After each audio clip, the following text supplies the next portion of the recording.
안녕하세요. 환영해 주셔서 고마워요. 네. 갑자기 그런 생각이 드네요. 예수님이 구름 타고 오실 때 우리 가람 형제가 막 박수 치면서 예수님 어서 오세요. 이런 생각이 갑자기 드네요. 히브리어로 환영합니다. 네. 브루킴 하바임이라 그래. 브루킴 하바임. 브루킴 하바임은 뭐냐면 오신 분은 복되다 이런. 오. 그래서 영어로 바꾸면 웰컴이지. 아. 그래서 뭐 여러분들에게 박수 받을 만한 사람이 아닌데 아무튼 환영해 주셔서 네, 감사드립니다. 네. 얼마 전에 옥스퍼드를 여행을 했어요. 와. 옥스퍼드요? 옥스퍼드가 무슨 뜻인지 알아요? 옥스퍼드? 응. 발음 좋다. 옥스가 뭐지? 웁스. 황소잖아. 웁스가 황소. 아니라. 아. 괜찮아. 옥스. 옵스포드가 아니라 옥스퍼드. 알아요. 옥스포드. 근데 옥스퍼드. 그게 이제 옥스는 황소잖아. 네. 포드는 이제 그 교량이더라고. 캠브리지는 뭔지 알아? 캠브리지. 캠은 강의 이름이고 브리지잖아. 브리지. 그래서 이제 그런 생각이 들더라고. 한강대교 같은. 네, 옥스퍼드나 캠브리지 합치면 이제 옥스브리지라고 얘기를 하잖아. 근데 이제 교량을 소가 건너잖아. 네. 소가 건너는데 사실 우리 예수님이 희생 제물로 그 희생의 십자가를 지심으로 우리 하나님과 나 사이에 교량을 놓으신 거잖아. 오. 화목의 네. 그 어린 양으로 그지? 제물로 바쳐진 게 갑자기 생각나네. 그래서 수지 씨가 기도하고 우리 좀 공부를 시작하면 어떨까? 야, 와, 수업이 잘 될 것 같은데. 왠지? 정말 너무 기대가 됩니다. 네. 사랑하는 하나님 아버지, 우리 성서학당 시작합니다. 오늘은 요나서에 대해서 공부할 건데 그 하나님이 우리에게 무슨 교훈을 주실지, 무슨 마음을 주실지 저희가 다 받아들이고 삶에서 실천할 수 있게 도와주세요. 어려운 이웃들 늘 생각하고 싶습니다. 하나님 사랑합니다. 예수님 이름으로 기도드립니다. 아멘. 아멘. 이 하자라 메카쉐렛이라 해서 좀 어려운 말을 했는데 이 틀이 반복된다는 히브리어 개념이에요. 그래서 기도를 보니까 사랑의 하나님부터 사랑으로 끝났어. 사랑과 사랑의 프레임 안에 야. 그 어려운 이웃을 돕겠다고 하는 게 참 아름다운 명화로 그려졌네요. 아주 하나님께서 명화. 되게 기뻐하실 것 같아. 다음에도 부탁해요. 네. 고정으로 부탁드리겠습니다. 아이고. 기도는 안수지. 오늘 수업 갈릴리 산책 25강 요나의 표적의 의미. 지난주에 예수님에게 도전장을 던진 사람들이 있었잖아요. 예루살렘에서. 네. 그 어떤 분들이셨지? 아 바리새인. 그렇죠. 그렇죠. 바리새인. 맞아요. 바리새인은 무슨 사두개인. 뜻이라 그랬어요? 예? 바리새인은 무슨 뜻이라 그랬어? 바리새인. 학자, 성경학자. 그 리마인드 한번 해보자. 바리새인은 페루심, 히브리어로 페루심에서 분철하다. 여기까지 읽으세요. 여기서부터 다시 시작합니다. 그래서 이거를 열려라 닫으라 이래. 성경을 읽는 데는 기본적으로 여기까지 닫으세요. 여기서부터 열으세요. 이렇게 얘기를 한다고. 그래서 페루심이라는 말은 성경을 여기까지 읽으세요. 굉장한 권위가 있는 거야. 예를 들어서 지금은 책이 많잖아. 그런 책이 다 한 권밖에 없어. 근데 그게 하나님의 손가락으로 친히 쓰신 책이고 하나님의 사람들이 하나님으로부터 받아서 기록한 책을 어느 분이 권위를 가지고 여기까지 읽으세요. 예를 들어서 이 뜻은 뭐예요? 이렇게 얘기해 주면 얼마나 권위가 있을까, 그렇지? 네. 그런 사람들이 바리새인이라는 말이야. 그러니까 바리새인 자체는 좋다 그랬잖아, 그렇지? 그것을 잘못 적용할 때 네. 문제가 있다 그랬지. 네. 두 번째는 누가 도전장을 냈지? 사두개인. 사두개인. 사두개인은 뭐지? 그 바리새인 위에 상류층. 그렇지. 근데 바리새인도 상류층이 있긴 있겠지. 맞아요. 그러나 그쵸. 전반적으로 보면 이 사람들은 종교 권력을 가짐으로 높은 지위에 올라간 사람들이야. 그래서 이제 사두개인이란 말은 나는 의롭다라는 뜻이야. 히브리어로. 나는 의로워. 그러니까 어떻게 보면 굉장히 교만한 거지. 지난번에 기억나요? 삭개오 같은 경우 네. 너는 무죄 방면이다. 이렇게 주님이 말씀해 주셔야지 내가 어떻게 스스로 의롭다고 얘기를 할 수가 있을까? 근데 아무튼 사두개인들은 의롭다라는 사람들인데 의롭게 한번 살아보자 이런 거야. 그러니까 사상은 되게 좋은 거지. 네. 내가 사회적인 지위와 명예와 권력이 있어도 한번 의롭게 살아보자. 그리고 여기에서 이제 ጼ다카라는 말이 나오는데 자선이야. 요즘 자선 많이 하잖아. 사회적 공헌. 그래서 열심히 사는 사람들을 사두개인이라 그래요. 그러니까 그 자체는 나쁜 게 절대 아니야. 근데 문제는 이제 나보다 의롭지 못한 사람들에 대해서 정죄하고 비판하고 이렇기 때문에 이제 외식하게 되는 거지.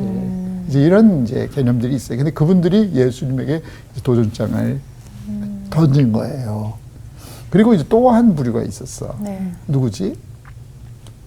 서기관들이. 서기관들. 기억나세요? 네. 그래서 서기관은 예수님의 말씀에는 뭐라 그랬어요? 서기관은 두 가지 기능을 가져야 된다 그랬어요. 첫째, 천국의 제자된 서기관이어야 돼. 맞아. 그러니까 서기관들은 붓을 든 사람들이거든. 네. 그러니까 붓이 거짓 붓이라면 안 되지. 그렇죠.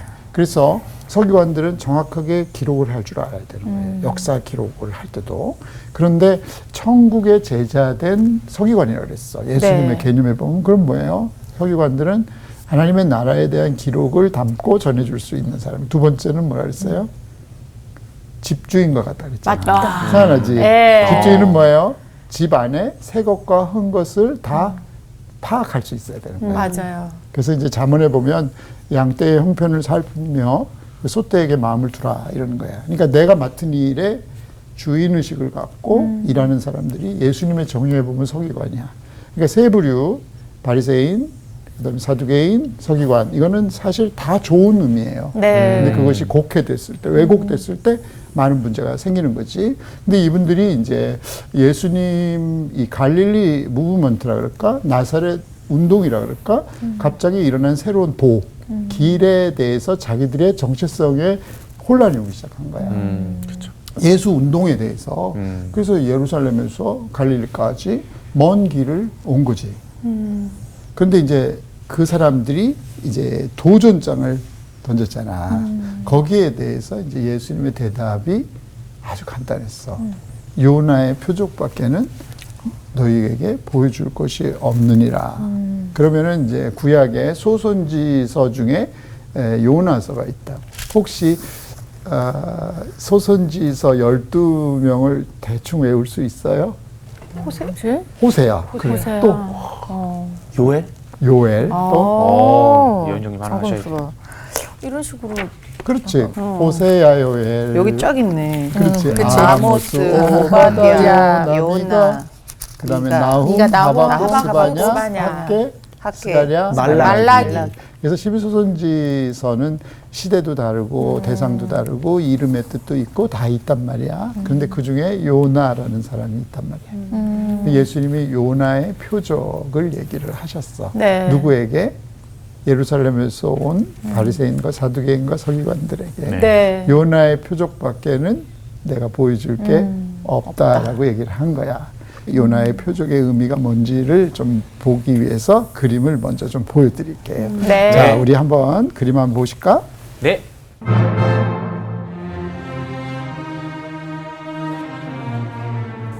자, 자세히 한번 보세요. 와. 아, 느낌이 사람 얼굴이구나. 얼굴이구나. 그러니까. 고래 아닌가 보다. 아니, 눈, 코, 입이 보여. 이렇게 요나의 토핑이 있잖아. 얼굴에서 뭘 느껴요, 윤정 씨? 그, 좀 약간 사나워요, 지금. 사나워. 왜?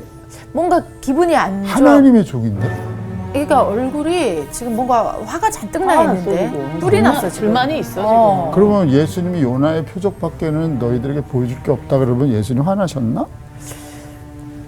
예수님이 하나씩. 예수님의 의도가 뭘까? 예? 이런 거 한번 생각해봐. 예수님의 의도가 무엇일까? 왜 요나의 표적밖에는? 단순한 읽기 있잖아. 지난번에 단순한 네. 읽기면은 표면적 읽기라 그랬지. 네. 푸샷. 네네. 그러면 예수님이 요나처럼 물고기 뱃속에 들어갔다가 부활하신 얘기잖아. 이건 네. 심플 리딩이야. 그치? 네. 근데 그것 말고도 저 너머에 무슨 의미가 있지 않을까? 그지? 요나가 왜 화가 나 있어? 아니면 화난 모습보다는 수지 씨는 예술가니까 좀 한번 다시 설명을 좀 해봐. 잘 읽어보고. 고심하고 있나요? 고심하고 있다. 그 다음에 우리 가람 씨는 어떻게 생각해? 저 가람 요나의 씨는 얼굴이요? 배우잖아, 배우. 연기하는 건 아니야, 그지? 네. 연기는 이제 내 모습은 그렇지 않지만 역할 때문에 하는 건데 진짜 이 사람의 본 모습이야. 평소에도 그랬을까? 뭔가 불만족스러운 거. 그렇지. 불만족스러운데 그러니까. 뭐 네. 때문에? 이유가 뭘까? 그냥 하나님 때문에 뭔가 불만족스러워하는 것 같아요. 그러면 좀 구체적으로 풀어주시면 안 될까? 아니, 저 심정이 어떨지는 정확히 모르겠지만 하나님이 이제 요나에게 어려운 숙제를 냈는데 그 부분에 대해서 하기 싫은 거에 대한 어떤 불평과 고민과 뭐 여러 오케이. 가지. 예. 그러면 하나님에 대해서 그렇게 가질 수 있을까? 그런 마음을? 하나님이 어떤 어려운 문제를 탁 던지셔. 네. 근데 이렇게 화를 낼 수 있거나 아니면 근데 솔직히 말해서 인간적인 마음으로는 짜증이 날 수는 있을 것 같아요. 왜 하나님도? 얘도 있고 쟤도 있는데 왜 굳이 나한테? 하나님이신데? 하나님 그러니까 이제- 근데 예. 가람 씨가 얘기해봐.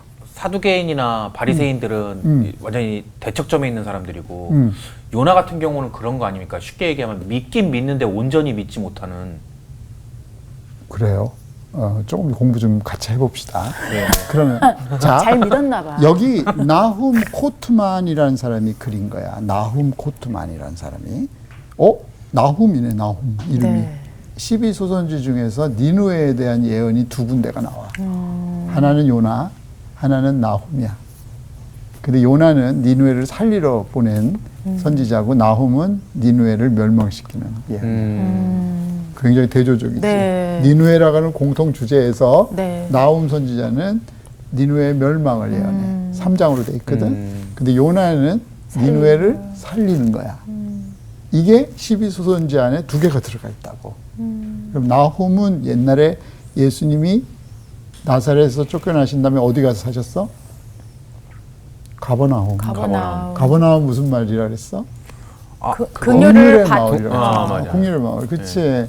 이렇게 연결해 보면 여러 가지 얘기들을 할 수가 있는데, 나훔 코트만이라는 사람이 완고한 요나라는 제목을 가지고 이렇게 한 거예요. 그래서 여기서 충격은 하나님이 말씀하시는데 내가 완악해지는 거야. 우리의 모습도 있지 않을까? 그쵸. 그러니까 예를 들어서 하나님이 좋은 일만 시키시면 뭐 오케이 하고 할 수 있는데 진짜 하기 싫은 일, 말도 안 되는 일. 근데 이제 요나에 대한 성경의 외 기록이 또 한 군데 나와. 열왕기하 14장에 보면 요나를 하나님 쓰셨어. 여로보암 2세 때, 요아스의 아들 여로보암 2세 때 요나를 쓰셨는데 나라가 부흥한 거야.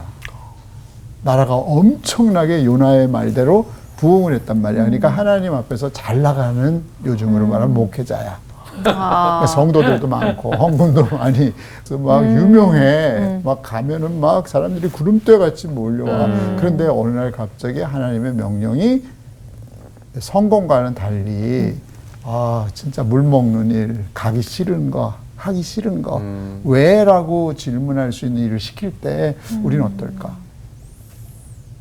예수님 때문에 명예도 얻고 또 부귀도 얻고 칭찬도 얻고 존귀도 얻고 이런 거면 뭐 오케이 이제야 사람 잘 보셨네요. 저를 쓰시는 게 얼마나 좋아요.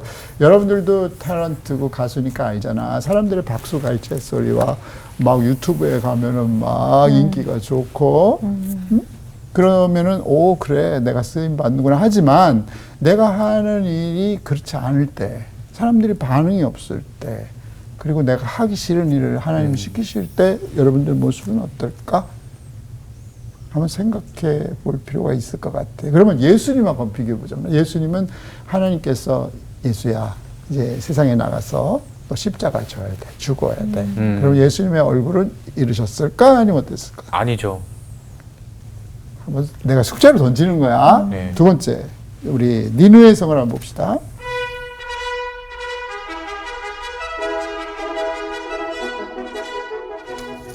이건 뉴렌버그라고 독일의 남쪽에 성이 있어요. 거기 크로니커 거기에 이제 연대기에 나오는 건데 마이크 볼게무트 빌헬름 플레이덴 볼프라고 하는 사람이 1493년에 그린 거예요.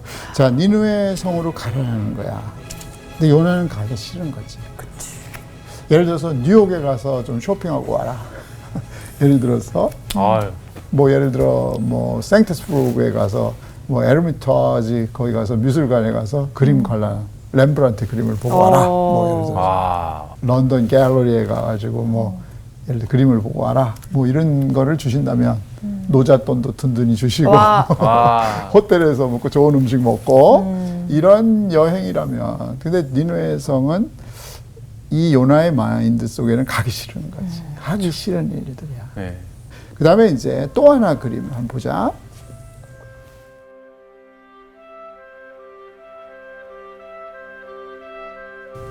네덜란드 화가가 그린 거야. 마르텐 반 헤엠스컬크라고 하는 사람이 1561년에 그린 그림인데 박넝쿨과 태양이야. 자, 그러면 여기에서 이제 두 가지 이미지가 이제 대조되잖아. 자, 태양이 쪼인단 말이야. 네. 그러니까 요나가 너무너무 힘든 거지. 근데 박넝쿨이 싹 잘하는 거야. 네. 그러니까 뭐가 돼? 그늘이 그늘이 있으시죠. 되잖아. 그래서 너무너무 좋아하는 요나의 모습. 근데 그 다음에 스토리는 우리가 잘 알고 있지. 어떻게 됐어? 말려버려. 하나님이 다시 박넝쿨을 말려버리니까 요나가 또 한 번 화를 내는 거야. 맞아. 그때 주님의 대답이 뭐였지? 이것도 네 네가 것이야. 심지도 않고 기르지도 않은 그리고 하루아침에 자랐다가 사라지는 박넝쿨을 아끼는데 나는 니느웨 성에 좌우를 분별하지 못하는 사람들도 많고 또 가축도 많다라는 것에 대해서 너무 충격이야. 그러니까 주님은 사람만 사랑하시는 게 아니야. 그러게요. 짐승들도 사랑하시고. 맞아. 그렇지. 네. 그래서 하나님은 이 세상을 창조하신 모든 것을 사랑하신단 말이야. 그리고서 요나가 끝나요. 요나서가. 그리고 이제 마지막 하나만 더 보자. 또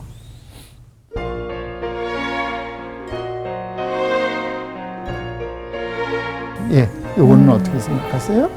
성장기예요? 배옷을 입고 회개하는 니느웨 사람들이야. 성장기 어린이서부터 어른까지. 이거는 미탈 부름탄 고르돈이라는 이스라엘 사람이 2015년에 그린 그림이야.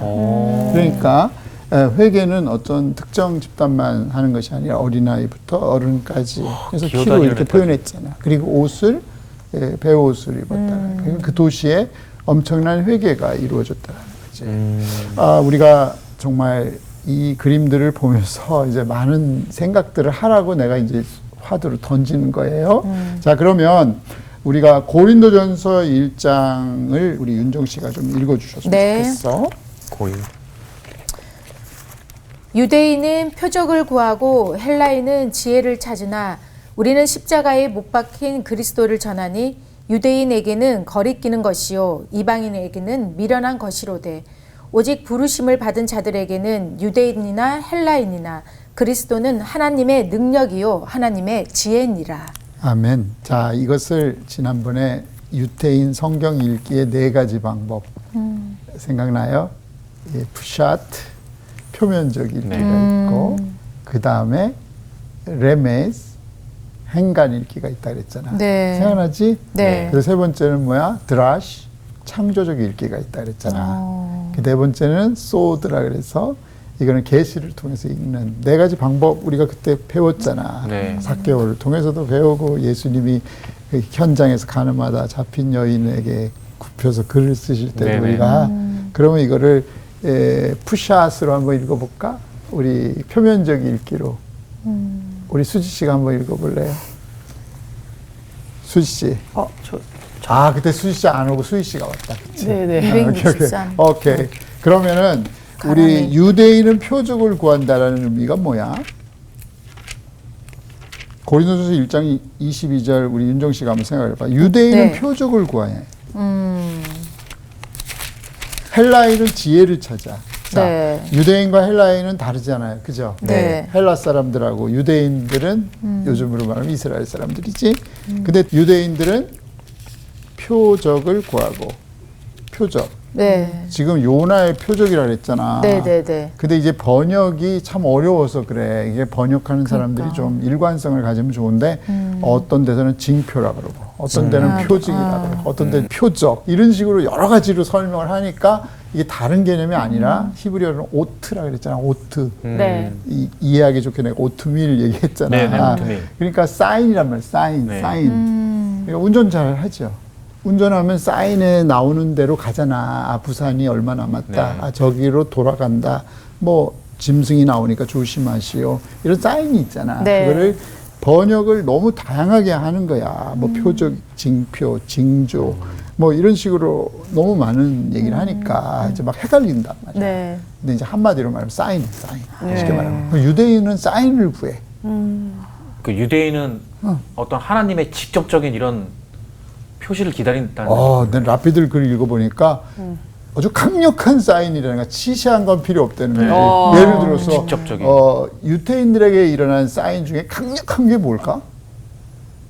사인 중에 강력한 거. 그냥 뭐 작은 사인이 아니라.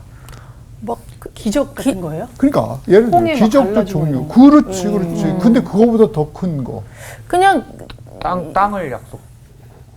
그보다 예를 더 들어 십계명의 두 돌판. 아예 대놓고. 아니 생각을 해봐. 갑자기 하늘에서 돌이 떨어졌는데 거기에 하나님이 손가락을 쓰신 진짜 그런 직접적이죠. 거. 그런 게 징조란 말이야. 그러니까 사실 예수님이 하신 기적이라든지 빵을 뭐 오병이어한 거는 시시한 거야. 그게 시시해요? 우리한테는 안 시시하지. 그러니까. 그런데 유태인들한테는 시시한 거야. 그치. 근데 유태인들한테 더 큰 징조를 주셨어. 뭐야? 예수 예수님. 그리스도. 그럼. 네, 근데 보라 모르잖아. 처녀가 잉태하여 아들을 낳으리니 네. 그 이름을 임마누엘이라 하리라. 사실 하나님의 아들이 사람이 되셨고 더군다나 동정녀에게 탄생하신 것만큼 사인이 어디 있어? 맞아요. 그건 일회적인 사건이야. 일회적인, 더 이상 반복될 수 없는 사건이거든. 그러니까 유대인들이 표적을 구한다는 말이 무슨 말일까? 이건 말고 더. 그러니까요. 한국 사람들은 뭘 구해?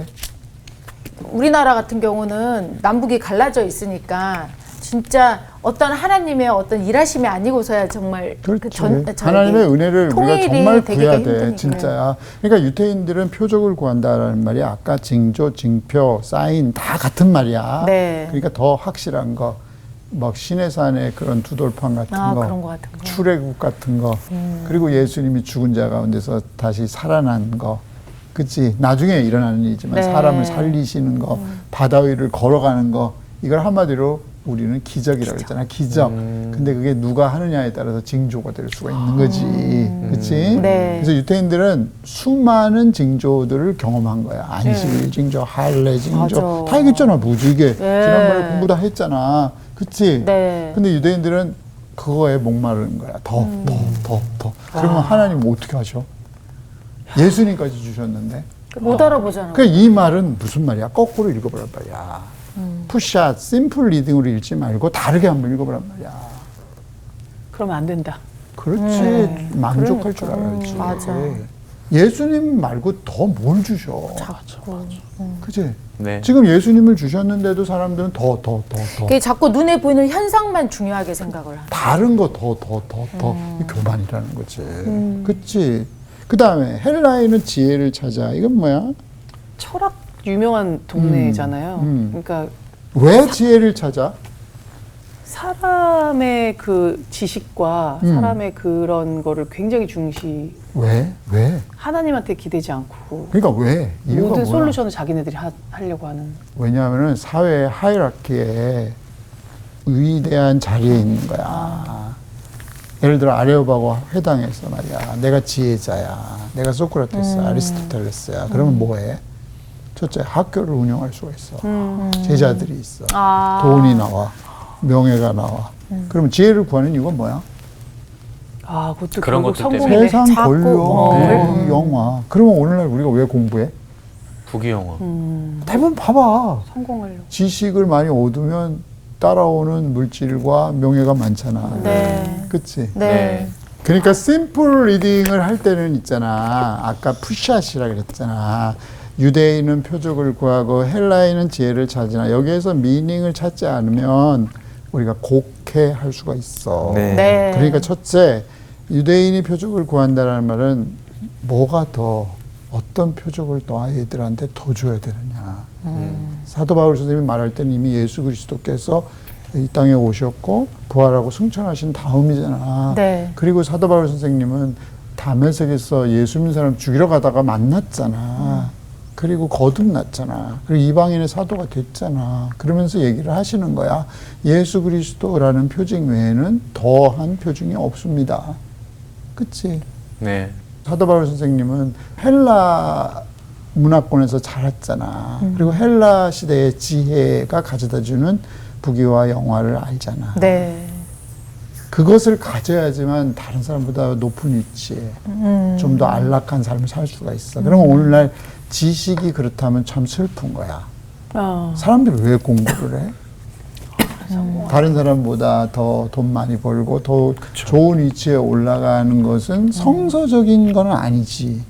그치? 네. 그래서 이제 헬라인은 지혜를 구한다라는 거, 그러니까 지혜의 교만이 있으면 안 돼요. 그죠? 그런데 우리는 무엇을 구한다 그랬어? 윤정 씨, 여기 봐봐. 십자가에 못 박힌 그리스도를 그리스도를 전하니. 자, 전한다. 십자가에 못 박히신 그리스도, 이것은 지혜도 아닙니다. 그죠? 네. 이게 뭐가 지혜야? 십자가에 못 박혔는데 누가 못 박혀? 하나님의 아들이. 사람이 못 박힌 것도 너무나도 슬픈인데. 맞아. 그러면은 이 신명기에 뭐라 그래? 나무에 달린 자마다 저주받은 자라 그랬단 말이야. 그치? 그러면 그리스도가 저주받은 거야. 이게 지혜야, 아니야?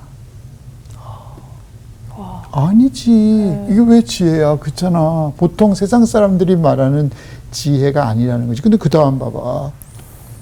유대인에게는 거리끼는 것이요. 그쵸. 그렇죠. 네. 더 강력한 자극과 하나님의 사랑하심을 더 힘입고 싶은 유대인들에게 예수도 만족하지 못하는 거야.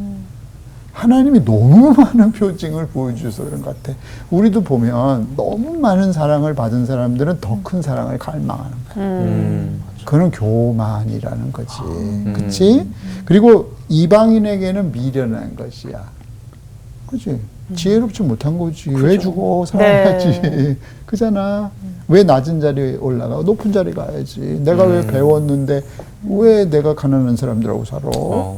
내가 엘리트 그룹하고 뭐 편안하게 커피나 마시고 놀고 그러게 인생을 살기에는 너무 아까운 것 같아. 그래서 하나님이 끄집어내신 거잖아. 그 다음에 보면 오직 부르심을 받은 자들에게는 소명, 사명자잖아. 네. 부르심을 받은 자들에게는 유대인이나 헬라인이나 그리스도는 하나님의 뭐라고? 능력이요 하나님의 지혜니라. 지혜니라. 자, 세상의 지혜와 하나님의 지혜를 구분하고 있어요. 네. 그죠? 네. 그리고 하나님의 능력이래. 왜? 십자가 이후에 부활이 있기 때문에 네. 그렇다라는 말이야. 그러면은 여러분들께서 예수님의 말씀을 조금 다시 생각해 보실 수 있는 거지. 자, 바리새인들하고 사두개인들하고 서기관들이 예수님에게 도전장을 낸 거야. 또 예루살렘에서 갈릴리까지. 그 쉽지 않은 길이잖아. 네. 그러면 그 사람들의 분명히 무슨 의도가 있을 거란 말이야. 당신이 누구요? 당신 때문에 우리 지금 밥 벌어 먹지 못하게 생겼어. 사람들이 예루살렘에서 예배도 안 드리요. 다 당신한테로 가오. 당신 도대체 누구야? 이렇게 물어보는 거야. 그리고 징조를 구하는 거야. 예수님이 징조로 오셨는데 당신 도대체 누구야? 그래서 예수님은 그 대답에 마치 땅에 굽으려 글을 쓰시는 것처럼 즉답을 안 하시고 요나의 표적을 얘기하시는 거야. 요나의 표적밖에는 보여줄 것이 없다. 그러면 유대인들의 뇌리 속에 뭐가 생길까? 브레인에 에코가 생길 거 아니야. 요나? 내가 잘 아는데? 그러면서 이제 요나에게로 들어간다라는 거지. 오케이? 네. 그러면 이제 예수님이 유대인들에게 잘 알고 있는 요나 얘기를 던지면서 예수님은 그 자리를 피하신단 말이야. 그러면 이제 요나를 우리가 알 필요가 있잖아. 네. 그렇죠. 자, 그럼 요나에 대해서 아는 거 얘기 좀 해봐요. 선지자. 던지자. 또 그 뱃속에 들어갔다 나온 사람. 어느 뱃속에? 물고기. 물고기. 그 다음에 윤정 씨는 결국 이제 니느웨로 갔죠. 니누에로 갔고 네. 그 다음에 보기 씨는 요나에 대해서 아는 거. 하나님을 피해서 하나님을 피해서 완고한 요나. 자, 그러면 요나서에 대해서 우리가 한번 생각을 해봤으면 좋겠어요. 자, 요나는 누구일까? 요나는 성공한 목회자야. 이게 참 미안한 얘기지만 목회자에게 성공이란 말을 써서 참 미안해요. 네. 그러면은 예를 들어 작은 교회, 약한 교회, 재정도 없고 그런 분들은 성공했어, 실패했어? 가늠할 수가 없죠. 성공과 실패. 그렇지. 목회는 성공과 실패를 가늠할 수가 없는 거야. 네. 나중에 최후의 심판대 앞에서 우리 예수님만이 얘기하실 수가 있는. 그러니까 예를 들어 성공한 목회자 그런 개념은 불경스러운 거지. 네. 그런데 요나는 쉽게 말하면 잘 나가는 선지자였어. 아주 잘 나가는 거야. 아, 정말 요나의 말대로 됐거든. 예를 들어서 목회를 할 때 가장 어려운 게 목회하며 진실로 말했는데 그게 안 이루어졌을 때 상당히 당황한단 말이야. 예를 들어 하나님 앞에 기도했는데 응답이 다른 방법으로 나왔을 때 상당히 어려울 때가 있어요. 주님의 말씀으로 선포했는데 그 말이 안 이루어지는 거야. 그러면 거짓 선지자 아니면 아직 이루어질 때가 아닐 수도 있는 거지. 네. 그래서 아무튼 잘 나가는 선지자, 성공한 선지자란 말은 불경스러운 거니까 잘 나가는 선지자였어. 내가 한번 예를 들어볼게. 열왕기하 14장에 요나에 대해서 딱 한 번 나와. 성경 전체에서. 네. 요나서 빼고 열왕기하 14장 25절 보면 이스라엘의 하나님 여호와께서 그의 종 가드 헤벨 아미떼의 아들 선지자 요나를 통하여 하신 말씀과 같이. 그러니까 하나님이 요나를 쓰셨어. 네. 지역도 나오잖아. 뭐 가드 헤벨. 네. 그리고 부모도 나와. 아미떼. 아미떼라는 말이 뭐냐면 나의 진리라는 뜻이거든. 히브리어로. 아미떼. 이 요나를 하나님이 쓰셨어. 언제? 여로보암 2세. 북왕국의 여로보암 2세 때 쓰셨는데 이스라엘 영토를 회복한다는 거야. 그러면 예를 들어서 이제 에녹이 목사잖아. 내가 이제 목회를 해, 말도 해. 근데 우리나라가 회복됐어. 통일이 되고 막 그랬어. 와, 경제적으로 부흥하고. 그럼 내가 잘 나가는 목회자 아니야. 잘 나가죠. 막 설교하는 거야. 막 북한이 회복될지어다. 막 그러면 막 됐어. 막 모든 게 잘 되는 막 거야. 교회가 막 빌딩 두 채고 막 난리가 부금 몇 억씩 들어오고 막 아, 두 채가 뭐야? 한 10채가 되는 거야. 장충체육관이 되는 거야. 부르 회장님이 그러면 막 가라면 그때 나도 못 만나. 그렇지. 지금은 뭐 프리패스로 만나지만 비서도 만나야 되고 뭐 못 만난단 말이야. 네. 지금 말- 예약하면 내년에 만날 수 있고 막. 그렇지. 그치. 응. 그치. 이스라엘 영토가 회복됐대. 엄청난 거야 이거는. 그다음에 봐봐. 하마더기에서부터 아라바 바다까지 했대. 하마더기는 갈릴리 북쪽에서부터 아라바 바다는 저기 그 사해 바다. 그 길이 아라바 바다라 그러거든. 거기까지 회복됐다는 거야. 이는 이유가 뭐냐? 회복된 이유가 여호와께서 이스라엘의 고난이 심하여 이스라엘을 도울 자가 없음을 보셨기 때문에.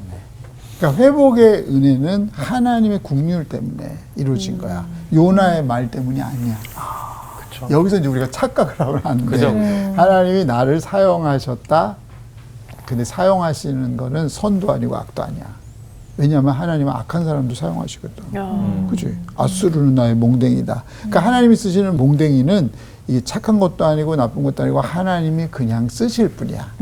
그러니까 하나님 앞에 사용되는 사람들은 겸손해야 되는 거지. 다윗과 골리앗 싸울 때 이 엘라 골짜기에서 주순 물맷돌 5개가 착하다 나쁘다. 그냥 돌멩이. 네, 돌멩이. 근데 사용됐어. 네. 골리앗을 무너뜨렸단 말이야. 네. 막대기. 선하다? 아니다. 아무것도 아무것도 아니고 그치? 가능할 수 아무 없다. 개념이 예. 없는 거. 그냥 주님이 쓰셨을 뿐이에요. 네. 그러니까 하나님이 쓰신단 말이야 우리를. 네. 그럴 때 그런 겸손함이 있어야 돼. 주님이 우리를 그냥 사용하실 뿐이야. 맞아요. 그게 너무 미안하지만 보기 씨 이제 가수로 노래 잘하고 뭐 부귀와 영화가 오더라도 그냥 하나님의 보기를 쓰셨을 뿐이야. 그치? 계속 이렇게 해야 돼. 아. 응? 그리고 수지 씨도 마찬가지고 민정 씨도 네. 가람 씨도 네. 또 이 에녹도 마찬가지야. 네. 그냥 주께서 쓰시겠다. 우리가 그런 마음을 가질 수 있었으면 참 좋겠다. 그리고 봐봐, 여호와께서 또 이스라엘 이름을 천하에 없이 하겠다고도 아니하셨으므로 요아스의 아들 여로보암의 손으로 구원하셨음이니라. 그러니까 이 당시에 하나님이 약속을 기억하셔서 이스라엘 사람들이 하나님 앞에 나쁜 짓만 골라가면서 했거든. 우상 숭배하고 선지자들을 죽이고 이런 시대야. 근데 요 시대가 바로 아스리아라고 하는 대제국이 일어나기 한 40년 전이란 말이야. 네. 근데 요나가 갈 때는 니누에가 아직 아스리아 제국의 수도가 아니었어. 한 지역이었을 뿐이야. 그러니까 나중에 여기가 이제 수도가 되는 거야. 에살라돈, 아수르바니팔, 이 나중에 아수르의 수도가 되고 그 다음에 멸망을 당해요. 하여튼 그가 활동하던 북왕국에서 엄청난 나라의 부흥이 일어난 거야. 근데 부흥은 왕이 뭐 개혁을 했다든지 요나가 뭐 착했다든지 뭐 이래서가 아니라 하나님이 약속을 기억했어요. 그러니까 오늘날 우리가 이런 생각을 해야 돼. 경제 부흥이라든지 교회 부흥이라든지 하나님이 쓰실 때 있잖아. 내가 뭐 선해서 그게 아니라 네. 하나님이 약속하셨기 때문에. 예를 들어서 우리가 이제 이렇게 평안하게 사는 거는 나는 그렇게 생각한다. 소돔과 고모라가 멸망당할 때 잘못된 선택으로 갔던 조카 롯 있잖아. 네. 구원받았잖아. 왜 그랬어? 하나님이 아브라함을 생각하사. 맞아. 그러니까 누군가 기도했기 기도했기 때문에 누군가 하나님하고 약속을 했기 때문에 우리가 그 은혜를 입는다고 생각해 보면 좋을 것 같아. 이 결론적으로 보면 특히 예수님에게 도전장을 보낸 사람들의 오만을 볼 수가 있는 거야. 아직 그 사람들은 참 많은 징조든 표징이든 뭐 사인이든 여러 가지 해석된다 그랬잖아. 그런데 표적을 구하는데 유대인들에게는 이미 표적이 넘쳐. 맞아. 그들의 히스토리 속에 표적이 넘친단 말이야. 더군다나 예수님까지 주셨어. 어떻게 알아? 보라 처녀가 잉태하여 아들을 낳으리니 그 이름을 임마누엘 하리라. 그지? 아하스 시대 때 징조를 구하라. 그래서 주께서 친히 징조를 너에게 주시리니. 그래서 예수님이 이 땅에 오셨잖아. 네. 이 갈릴리 산적에서 처음에 강의할 때 여러분 가장 낮은 곳으로 오셨다 그랬잖아. 빛으로 생명의 주님으로 오셨잖아. 그것만큼 더 큰 징조가 어디 있을까? 근데 그 징조 앞에서 더 큰 징조를 구하는 거야. 그러는 것은 교만이다 아니다. 교만이다. 교만이죠. 교만이지. 네. 교만이지. 지혜를 얻는 목적이 잘못됐다라는 거지. 네. 그래서 하나님의 어리석음이 사람의 지혜보다 더 뛰어났다고 말씀하시는 그런 비유들이 있잖아. 네. 그래서 다음 시간에는 요나서를 조금 더 분석을 해볼 거예요. 네. 그래서 예수님이 화두로 던지신 요나의 표징 밖에는 너희들에게 보여줄 것이 없느니라. 그리고 길을 떠나신단 말이야. 자, 그 부분을 우리 다음 시간에는 조금 더 깊이 한번 심플 리딩을 넘어서 우리가 좀 레메즈로 아니면 크리에이티브 리딩 드라시로 한번 들어가 보면 어떨까? 네. 네. 그래요. 오늘 수고 많이 하셨어요. 축복합니다. 감사합니다. 야, 진짜 그 도구라는 거가 맞아. 사실 무대 그 교회에서 이제 간증 집회 같은 거 갔을 때 기도하는 게 엄청 그거잖아요. 나를 자랑하고 싶지 않고 그저 하나님이 나를 통해서 이 사람들한테 하나님의 은혜를 그러면서도 노래가 좀 잘 되면은 약간 내가 잘한 것 같은 맞아. 때가 있어. 맞아. 그러면 안 돼. 아니야, 돌멩이일 뿐입니다. 그러니까 네. 아니 그리고 또 그런 것도 있어요. 가끔 그 단상에서 말씀을 전하시는 목사님이 인간적인 실수를 할 때가 있어요. 근데 우리가 그걸 보고 또 판단을 할 때가 있어요. 하지만 그런 연약한 사람이지만 하나님이 또 그분을 통해서 하나님의 말씀을 전하기 때문에 우리가 또 그런 분별을 또 할 필요가 있다라는 생각도 들고. 이 성경을 뭐 공부한 지 얼마 안 됐지만 항상 느끼는 거는 항상 그 내용이 있는 것 같아요. 교만하지 말라는 내용이 항상 있는 것 맞아. 같아요. 저도 이제 교만해질 때마다 제 와이프 여윤정님께서 항상 천입니다, 제가. 네, 네, 저를 깔끔하게. 홍두개인이라 그러면서 네. 많이 이렇게 제압을 하거든요. 교만해져서 네, 그렇죠. 자기 홍두개인이야. 아, 지금 굉장히 그러면은 옆에서 많은 도움을 많이 주시네요. 천하고 있죠, 네. 제가. 맨날 어제도 홍두개인이라고 그러고. 아니, 아는 척하면 홍두개인이야. 우리 지금 목소리 안 나오시지만 한마디 할래요? 요나에 대해서 아니 하지 마세요. 하지 마세요. 네, 알겠습니다. 네. 우리도 진짜 하나님 맞아요. 네네. 진짜 우리는 도구입니다. 예, 완전히 교만함을 버려버립시다. 예, 그래. 네. 우리가 정말 표정만 지혜를 구하는 것이 아니라 우리가 정말 예수 그리스도 한 분만으로 만족하는 삶을 또 살아냅시다. 갑시다. 네.